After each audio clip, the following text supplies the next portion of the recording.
before strengthening to a Category 5.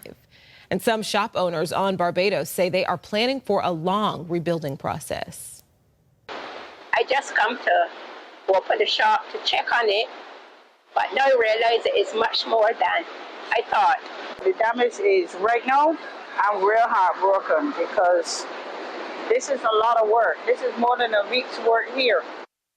Here's a different look at the hurricane from the International Space Station. The National Hurricane Center says this storm is expected to pass near Jamaica Wednesday. All right, Samantha, I know you're closely watching that, right? Keeping busy. We are closely watching, keeping a very close eye on that. And you can see Hurricane Beryl, a really well-defined eye. We have sea surface temperatures abnormally warm for this time of year, and it is the fuel for these hurricanes. Hurricane Beryl still sitting at a Category 5 hurricane with wind speeds now topping 165 miles an hour, and it's situated just about 300 miles of the Dominican Republic. This is already a historic storm, the earliest Category 5 in the month of July ever.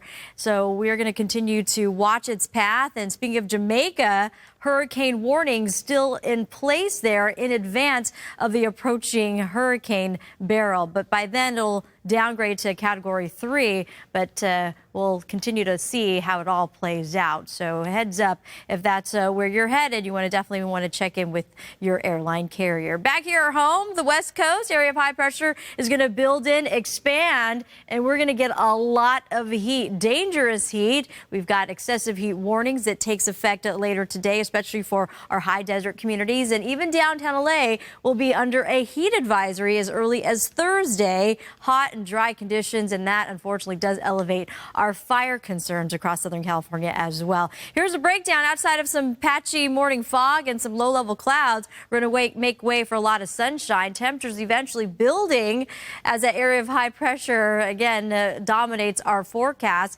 102 to 105 possible for some of our interior valleys, if not hotter than that. And our hottest days appears to be Friday and into Saturday. Downtown LA could see highs about 91 degrees. Even the high country, Big Bear, will be looking forward to highs in the 80s, moving into the 90s, and just an off chance that we might pick up a shower or two courtesy of the monsoon flow. High deserts 104 rising to 1 teens, and that does apply to Lancaster, the areas of Victorville, Barstow. Low deserts, we go 115, so 1 teens today, and temperatures set to soar to 121 degrees. Back-to-back days of that. If you are celebrating Independence Day out in our desert communities, you want to be extra cautious and continue to hydrate, and air conditioning going to be your best friend, especially in the afternoon hours. Brooke, Araxia. All right, so thank you. Up next, a class action lawsuit affecting Apple phones. We're going to tell you which models and the deadline to join. Plus, Facebook is making changes to draw younger users